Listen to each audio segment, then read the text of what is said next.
नमस्कार, मैं हूं दीपाली राणा। आप देख रहे हैं मिड कैप मंत्रा। शुरुआत करते हैं इस वक्त की हेडलाइंस के साथ। बाजार में कम हुई तेजी की रफ्तार। निफ्टी ऊपरी स्तरों से 150 पॉइंट से ज्यादा फिसलकर 24,750 के करीब। बैंक निफ्टी भी ऊपर से 450 पॉइंट गिरकर लाल निशान में आया। मिड कैप स्मॉल कैप्स की तेजी भी हुई कम। इंडिया विक्स करीब 2% ऊपर। कोविड के बढ़ते मामलों के बीच फार्मा स्टॉक्स में अच्छी तेजी, करीब 1.25% रहा Nifty pharma index. Torrent pharma, साथ ही सन फार्मा, एल्केम लैब्स में सबसे ज्यादा खरीदारी। ऑटो रियल्टी में भी अच्छी बाइंग। डिफेंस स्टॉक्स में फिर लौटी रफ्तार। 2% ज्यादा दौड़ा निफ्टी डिफेंस इंडेक्स। बीएल करीब 3% चढ़कर निफ्टी का टॉप गेनर। साथ ही गार्डन डी ship builders, Hindustan aeronautics, Bharat dynamics भी मजबूत। वहीं रेलवे स्टॉक्स में भी रौनक। अच्छे नतीजों के बावजूद डिक्सन टेक मुनाफा वसूली करीब 6% टूटा। वायदा का टॉप लूजर, ज्यादा टैक्स रेट के चलते मुनाफे पर पड़ा असर। उधर पीएलआई का फायदा घटने से FY27 के मार्जिन पर भी असर की आशंका।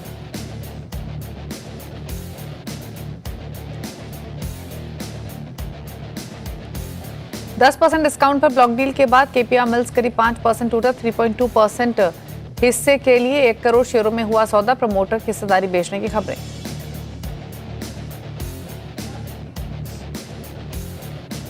आप देख रहे हैं मिड कैप मंत्रा। मार्केट्स पर आउटलुक लेंगे, स्ट्रैटेजीज को समझेंगे। एंजल वन के ओशो कृष्णन हमारे साथ बने हुए हैं। साथ ही टैक्स मैको रेल की मैनेजमेंट भी हमारे साथ मौजूद रहेगी। उनसे भी करेंगे आगे नंबर्स पर चर्चा। साथ ही कुछ इंपॉर्टेंट खबरें भी आपके लिए लेकर आएंगे। लेकिन पहले देख लेते हैं इस समय मार्केट का हाल, क्या रुझान फिलहाल देखने को मिल रहा है। शुरुआत तो ठीक हुई थी मार्केट्स की, लेकिन मार्केट सब ऊपरी स्तरों से हल्का होता हुआ दिखाई दे रहा है। निफ्टी इस समय ऊपरी स्तरों से हल्का हुआ है।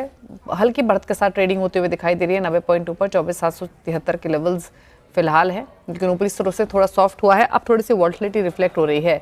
निफ्टी बैंक और मिड कैप्स लेकर आते हैं। निफ्टी बैंक में भी आपको सिमिलर एक्शन ही देखने को मिलेगा। यहाँ भी ऊपरी स्तरों से हल्का हुआ, अभी फ्लैट ट्रेड कर रहा है 54,920 के लेवल्स पर। सिमिलर प्राइस मोमेंटम है जिस तरीके का निफ्टी में हमने एक्शन देखा है। मिड कैप स्मॉल कैप भी उसी तर्ज पर ही है। मिड कैप्स पे अच्छी बाइंग थी, हालांकि अभी भी %0.5 ऊपर हैं, लेकिन डेज हाई से हल्के हुए हैं ये दोनों इंडेक्स भी, फिर चाहे वो मिड कैप्स हो या फिर स्मॉल कैप इंडेक्स ही क्यों ना हो। स्मॉल कैप इंडेक्स और ले आते हैं क्विकली आपके सामने, और उसके बाद मार्केट की ब्रेथ आपको दिखाएंगे। NSE स्टार्ट्स किस तरीके के हैं फिलहाल। तो ये रहा हाल फिलहाल आपके सामने। एक बार देख लेते हैं बढ़ने गिरने वाले स्टॉक्स की संख्या। फिलहाल अगर आप NSE स्टार्ट्स देखेंगे तो बढ़ने वाले स्टॉक्स की संख्या कंपैरेटिवली गिरने वालों की थोड़ी सी ज़्यादा है। हालांकि ये रेशियो कम हुआ है, आप देख सकते हैं। सुबह जैसे शुरुआत हुई थी तब मार्केट की ब्रेथ ज़्यादा पॉजिटिव थी, गिरने वाले स्टॉक्स की संख्या कम थी, लेकिन अब गिरने वाले स्टॉक्स की संख्या बढ़ी है, बढ़ने वाले स्टॉक्स की संख्या कम हुई है। 1356 स्टॉक्स हैं जो सिर्फ तेज़ी के साथ ट्रेड कर रहे हैं। 1169 स्टॉक्स हैं जो गिरावट के साथ कर रहे हैं ट्रेड। ये बस सेक्टोरल हीट मैप और लेकर आते हैं, दिखाते हैं वो सेलेक्ट पॉकेट्स जहाँ पर सबसे ज़्यादा बाइंग है, सबसे ज़्यादा वीकनेस देखने को मिल रही है। सेक्टर वॉच आपकी स्क्रीन पर। और इस समय का रुझान देखें तो हालांकि सिर्फ एक Nifty oil and gas index ही है जो फ्लैट है, लाल निशान में है। बाकी सभी इंडेक्स हरे निशान में है। बाइंग कहाँ पर है? Nifty realty, Nifty pharma, capital good index, defence index में बाइंग देखने को मिल रही है। निफ्टी ऑटो %0.5 ऊपर है, IT %0.5 ऊपर है, FMCG में %0.5 की बढ़त है, मेटल्स फ्लैट हैं। तो ये रहा रुझान। तो कोई बहुत ज़्यादा वीकनेस तो नहीं दिखाई दे रही है सेक्टोरल परफॉर्मेंस देखे, लेकिन मार्केट्स ऊपरी स्तरों से हल्का ज़रूर हुए हैं। वो वाइब्रेंट बाइंग भी मिसिंग है आज के सेशन में। करना क्या है टिल मार्केट क्लोजिंग, इस पर करते हैं बातचीत। ओशो गुड आफ्टरनून, बताइए पहले तो निफ्टी बैंक निफ्टी पर आए टिल मार्केट क्लोजिंग ट्रेड बन रहा है कोई, या छोड़ दे इंडेक्स को? वेरी गुड आफ्टरनून दीपाली जी। यस, अगर आज देखें तो निफ्टी में इनिशियल गेन्स बिल्कुल ही नेगेट हो चुके हैं, वापस से अपने बिल्कुल ओपनिंग प्राइस के आसपास होवर कर रहा है। बट निफ्टी में जो अभी फ्रेश पोजीशंस बनेंगे वो 24,820 के ऊपर बन सकते हैं। तो अगर 820 को क्रॉस करता है तो एक बार के लिए इंट्राडे पे लॉन्ग पोजीशन बिल्डअप किया जा सकता है। हायर लेवल्स पे मुझे लगता है 900 तक के टारगेट इंट्राडे पे देखने को मिल सकता है। बट ओनली एक कंडीशनल बाई है कि अगर 820 के ऊपर निफ्टी जाता है तब आज के लिए बाई करें, एल्स अभी बेंचमार्क इंडेक्स में थोड़ा कंसोलिडेशन देखने को मिल सकता है। अंडरटोन नो डाउट पॉजिटिव है, बट इतने पॉजिटिव मूवमेंट के बाद थोड़ा सा कंसोलिडेशन अभी बेंचमार्क में देखने को मिल रहा है। तो overall view bye on dips का है, एंड इंट्राडे पे 820 के लेवल्स को क्रॉस करने पे बाई की सलाह निफ्टी पे बनेगी। स्टॉक स्पेसिफिक अप्रोच क्या रहेगी? कुछ ट्रेड्स आइडेंटिफाई किए हैं आपने? यस, अगर हम देखें जैसा आपने इनिशियली भी बताया कि डिफेंस काउंटर वापस से एक मोमेंटम पकड़ते हुए दिखाई दे रहा है, तो पहला बाई का रिकमेंडेशन है भारत डायनामिक्स पर। भारत डायनामिक्स करेंटली 1860 के आसपास होवर कर रहा है, तो करंट लेवल्स पे बाई करने की सलाह बन रही है। 1800 का स्टॉप लॉस मेंटेन करना है। एंड इसका पहला टारगेट है वो 1930 के आसपास का है। अगर उसे ब्रेक थ्रू करता है तो 1960 से 1970 तक के टारगेट्स देखने को मिल सकते हैं। सेकेंड काउंटर जिसमें अच्छा एक बाइंग रुझान देखने को मिला है आज के दिन पे, वो है पेट्रोनेट। पेट्रोनेट करेंटली 318 319 के आसपास ओवर कर रहा है। एंड यहाँ से मोमेंटम काफी अच्छा बना हुआ है काउंटर में पिछले 2 दिनों से। तो मुझे लगता है कि ये काउंटर 332 तक के टारगेट्स के लिए लिया जा सकता है। एंड वहीं 310 का स्टॉप लॉस मेंटेन करने की सलाह बनेगी। ओके, चलिए, तो ये ट्रेड्स आपको रेकमेंड किए गए हैं जो आपके सामने है। फटाफट से लेकर आते हैं मिड कैप्स के गेनर लूजर्स आपके सामने और देखते हैं क्या रुझान वहां पर फिलहाल दिखाई दे रहा है। मिड कैप्स स्टॉक्स देखेंगे तो इंडेक्स तो 250 पॉइंट ऊपर है ही, ऊपरी स्तरों से हल्का हुआ है, लेकिन अभी भी हल्की बढ़त देखने को मिल रही है। लेकिन अगर आप पॉकेट्स देखेंगे तो शुरुआत कर लेते हैं उन पॉकेट्स के साथ जहां पर बाइंग आज के कारोबार में देखने को मिले। टायर स्टॉक्स में अच्छा मोमेंटम है, एनबीएफसीज में अच्छी बाइंग है। एनबीएफसी शेयर्स आपकी स्क्रीन पर, पीबी फिनटेक यानी पॉलिसी बाजार 3.5% ऊपर, पिरामल एंटरप्राइजेस 3% ऊपर है, चोला इन्वेस्टमेंट 2.5% की तेजी, 2% ऊपर मुथूट फाइनेंस कर रहा है कारोबार। एनबीएफसी के अलावा हेल्थ केयर स्टॉक्स में खरीदारी, ग्लैंड फार्मा, मार्क्सन, सोवेन फार्मा, सीक्वेंट साइंटिफिक तेज है। ग्लैंड फार्मा 4.5% ऊपर, मार्क्सन फार्मा 4% ऊपर, सोवेन फार्मा में 1% की बढ़त है, सीक्वेंट साइंटिफिक 2.5% ऊपर कर रहा है कारोबार आज के सेशन में। साथ ही नजर डालते हैं रियल्टी स्पेस में, जहां बाइंग है उसमें डीएलएफ 2.5% ऊपर, फिनिक्स मिल्स 2.5% ऊपर, 1.5% ऊपर मैक्रोटेक डेवलपर्स, ओबरा रियल्टी भी 1.5% ऊपर कर रहा है ट्रेड आज के सेशन में। आईटी स्टॉक्स में गिरावट है, यहाँ पर mid cap stocks, small cap stocks हल्के हैं। न्यूजन सॉफ्टवेयर 5% नीचे, न्यूक्लियस सॉफ्टवेयर 1% नीचे, 1% नीचे है मास्टेक, और एक्टिव भी ऑलमोस्ट 1% नीचे कर रहा है कारोबार। तो ये रहा फिलहाल आईटी स्टॉक्स का हाल। कंज्यूमर ड्यूरेबल स्टॉक्स गिरे हैं, डिक्सन टेक 6% नीचे, 2% नीचे blue star, Aditya Birla fashion retail 2% नीचे, 1% नीचे वर्लपूल कर रहा है ट्रेड आज के सेशन में। तो ये रहा आपके सामने फिलहाल सिचुएशन मिड कैप्स की, जहां पर तेजी मंदी आज के कारोबार में देखने को मिल रही है। लेकिन चलिए आगे बढ़ते हैं और अब बात कर लेते हैं अर्निंग्स की। टेक्समैको रेल के नतीजे मिले जुले रहे हैं। चौथी तिमाही में कंपनी का मुनाफा 12% घटा है, लेकिन आय में 17% का उछाल आया है। कंपनी के एबिटा में भी सुधार देखने को मिला है। इन्हीं नंबर्स पर और आगे के आउटलुक पर बातचीत करने के लिए कंपनी के एमडी सुदीप्ता मुखर्जी हमारे साथ बने हुए हैं। उनसे बातचीत करते हैं और आगे का आउटलुक लेने की कोशिश करते हैं कि किस तरीके के ट्रेंड्स दिखाई दे रहे हैं। तो सबसे पहले सुदीप्ता जी, अगर हम नंबर्स देखें, जो रेवेन्यू ग्रोथ रेट रहा है, अगर सीक्वेंशियल बेसिस पे स्पेशली नंबर्स देखें तो वो ग्रोथ रेट उतना वाइब्रेंट नहीं रहा है। 17% के आसपास की ग्रोथ देखने को मिली है। जो ये ग्रोथ हमने स्लो होते हुए देखी है क्यू ऑन क्यू बेसिस पे, इसके पीछे के कोई खास वजह, आगे के लिए रेवेन्यू ग्रोथ के लिए क्या आउटलुक रहेगा? नमस्कार दीपाली जी। ये आप शायद स्टैंडअलोन की बात कर रहे हैं, तो वहां पे हमारे ग्रोथ 20% है। एंड अगर हम overall year on year basis के बात करें तो पिछले साल से इस साल में हमारे 46% रेवेन्यू ग्रोथ हुए हैं। एंड इबिटा में भी आप 58% एंड पीबीटी 112% करीबन। सो हम लोगों को लगता है कि जैसे द काइंड ऑफ इंडस्ट्री हम लोग जिसमें हम लोग सर्व करते हैं, तो उसमें आप देखिए कि orders are on a long term basis and combinations and priorities change होते हैं बहुत सारे। एंड इसमें आप देखोगे कि पिछले साल अगर हम सिर्फ वैगन का बात करें, फ्रेट रोलिंग स्टॉक का बात करें, तो उसमें पिछले साल हम लोगों ने 7,000 करीबन वैगन बनाया था। इस साल हम लोगों ने 10,600 वैगन बनाए। एंड हम लोग देश में हाईएस्ट सप्लायर है। एंड हमारा रियलाइजेशन भी कभी कमी नहीं आया पर प्रोडक्ट, वो भी इंक्रीजिंग ट्रेंड में है ना। सारे चीजें अच्छे ट्रेजेक्टरी में ही है। कुछ रेशियोज इंप्रूव हो सकते थे, बट क्या है कि लास्ट क्वार्टर में हम लोगों ने कुछ जैसे स्लो मूविंग डेटर्स होते हैं, तो फॉर गवर्नेंस, बेटर गवर्नेंस, हम चाहते हैं कि अपराइट एंड ट्रांसपेरेंट हो, बिकॉज कंपनी इतनी अच्छी ग्रो कर रही है। एंड हम लोग एक ग्रोथ मिशन पे है, it's not a vision of the company. And आप पिछले 2 साल देखोगे जिस तरीके से ग्रो किए हैं, आज देश के नंबर 1 सप्लायर है हम रोलिंग स्टॉक में, जिसको हम लोग कोर बिजनेस बोलते हैं।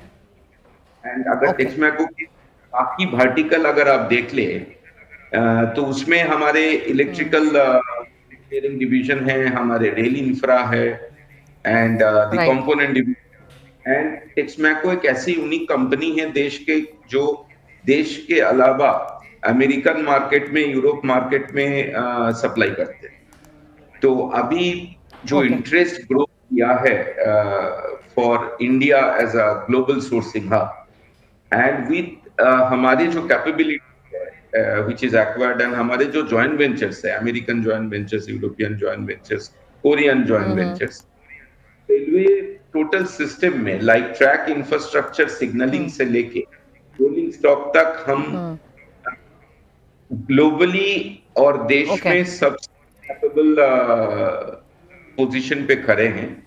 तो हम लोग का विजन है कि जो बाकी वर्टिकल भी है, इंक्लूडिंग रेल इंफ्रा, जिसको हम लोग होली ओन सब्सिडरी बना रहे हैं, इसका भी अभी ट्रेजेक्टरी आएगा। अभी तक जो उसको आप देखे होंगे कि हिस्टोरिकली कंपनी में वो अर्न नहीं किया, बट आपको मैं ये एश्योर कर सकता हूं कि अभी से आप पूरा ऑपोजिट पिक्चर दिखने को मिलेगा एंड वो बिजनेस हो सकता है जो मिरर हो सकता है वो बिजनेस का। ओके, अच्छा सुदीप्ता जी, एक चीज़ और बताइए, मार्जिन्स को लेकर मैं आउटलुक लेना चाहती हूँ। पिछले 2 क्वार्टर्स में मार्जिन्स थोड़े से हल्के रहे हैं। मैं आपकी कमेंट्री पढ़ रही थी, आपने मेंशन किया है कि मार्जिन्स पिछले 2 क्वार्टर्स में थोड़े लोअर रहे हैं मल्टीपल फैक्टर्स की वजह से, जिसमें अनफेवरेबल प्रोडक्ट मिक्स रहे हैं, वन टाइम प्रोविजनिंग की 11 करोड़ की और 5 करोड़ का एक्सपेंस हुआ, लॉन्ग टर्म विजन स्टडी जो अंडरटेकन की आपने Q4 में।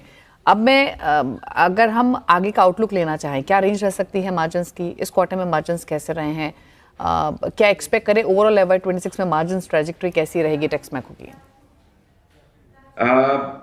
हम परसेंटेज बोलना डिफिकल्ट है दीपाली जी, बट देयर विल बी, मैं ये बोल सकता हूं कि जो आज के दिन में सपोज कोई कंपैरिजन किया जाता है ऑन मार्केट का, कोई भी रेफरेंस हो, पीआर रेफरेंस और व्हाटएवर रेफरेंस, हमारे लिए वो बेंचमार्क नहीं होगा एंड हम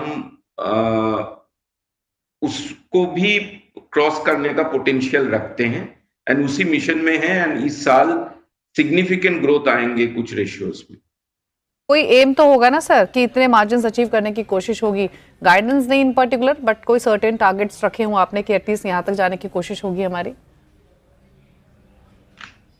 देखिए, ये कुछ बिजनेसेस है, अगर मैं थोड़ा सा आपका टाइम लूं, कि अगर आप सिर्फ रोलिंग स्टॉक का बात करें तो फ्रेट रोलिंग स्टॉक में मार्जिन जो है हमारे ना टेक्समैको में सारे बिजनेस सेगमेंट्स बहुत ही अच्छे बाइफर्केटेड, तो इसको अगर मिला के किया जाए तो एक तरफ देखेगा, बट रोलिंग स्टॉक में आप देखेंगे कि मोरलेस हम लोग अच्छे जगह पे है, नॉट लेस, बल्कि किसी से कम नहीं है, बट हम लोग बिलीव करते हैं क्योंकि बहुत सारे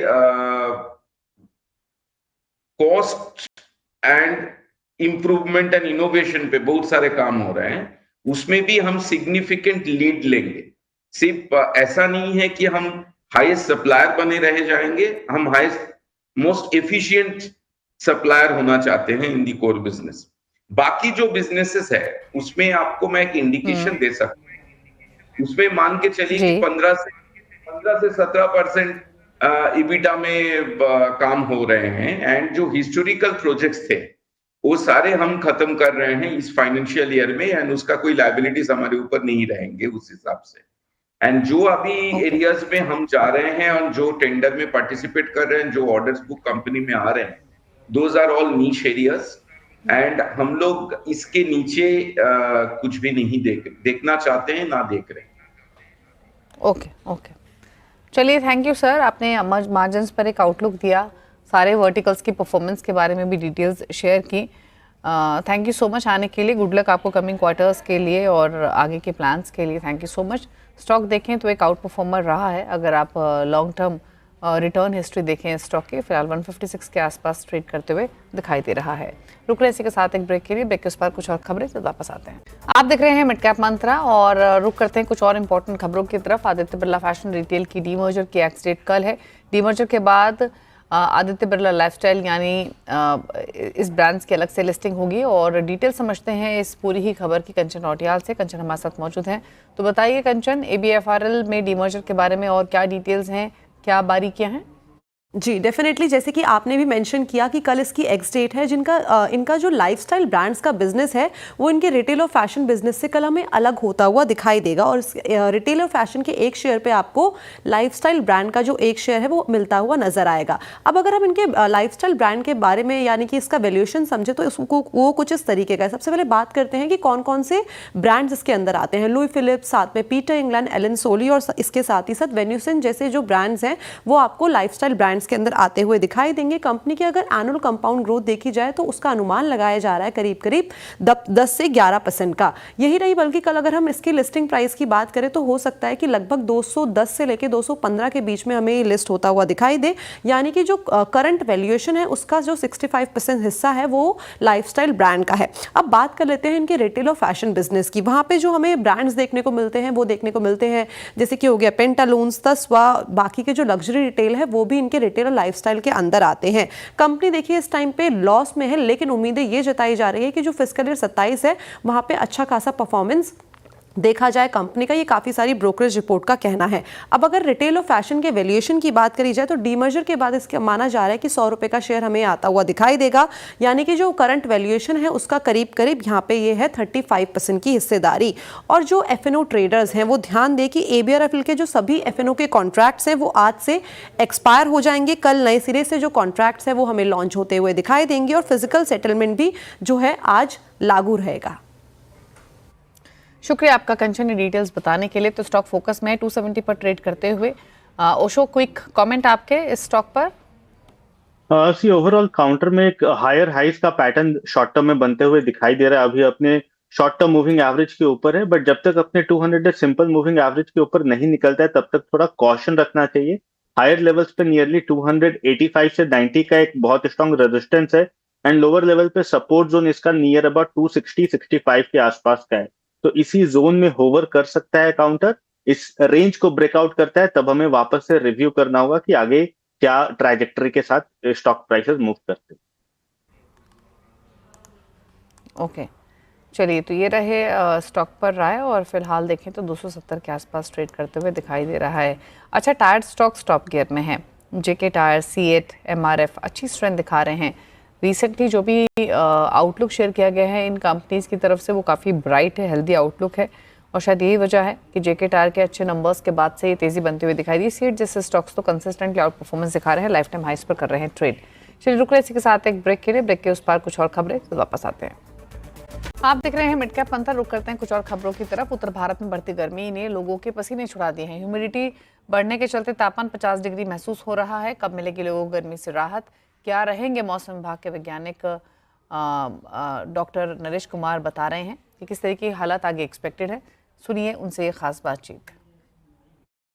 हमारे साथ इस वक्त मौसम विभाग के साइंटिस्ट नरेश कुमार है। सर, सबसे पहले तो उत्तर भारत की बात करेंगे। कहाँ कहाँ अभी आपने अलर्ट जारी किया हुआ है, कहाँ और ये गर्मी बढ़ रही है काफी, किस वजह से बढ़ रही है? देखिए, अभी अगर आप पूरा मई महीने की बात करें, अब कंटिन्यूज वेस्टर्न डिस्टर्बेंस आ रहे थे, जिसके कारण क्या था, नॉर्थ वेस्ट इंडिया में रेनफॉल या थंडरस्टॉर्म एक्टिविटी हो रहा था। अभी कुछ दिनों से ऐसा कोई ऐसा वेस्टर्न डिस्टर्बेंस नहीं है जो इसको प्रभाव करे, जिसके कारण क्या है कि जो नॉर्थ वेस्ट इंडिया के टेम्परेचर्स हैं अब ग्रेजुअली बढ़ते जा रहे हैं। राजस्थान की बात करें, वहाँ भी टेम्परेचर्स कई जगह 45 डिग्री क्रॉस कर चुके हैं। पंजाब का भी 1-2 स्टेशन, बठिंडा वगैरह, हरियाणा के भी कुछ स्टेशन 45 प्लस हैं। इसके साथ ही उत्तर प्रदेश और नॉर्थन एमपी में भी टेम्परेचर्स लगभग 45 डिग्री के पास हैं। सर, ह्यूमिडिटी लेवल की बात करूं तो काफी बढ़ा हुआ। दिल्ली एनसीआर की बात करूं 50 डिग्री के आसपास फील लाइक हो रहा है। जी, वही राहत आगे अभी मैं वही ब्रीफ कर रहा हूं। तो अगर आप अभी हीट वेव का बात करें कि जहां हमने आज वेस्ट राजस्थान में हमने रेड अलर्ट दिया है, उसका कारण यह है कि जहां पे heat wave to severe heat wave जो टेम्परेचर्स हैं इवन 47 तक भी पहुंचने का अनुमान है और इसके साथ ही रात के टेम्परेचर्स भी बढ़े हुए हैं।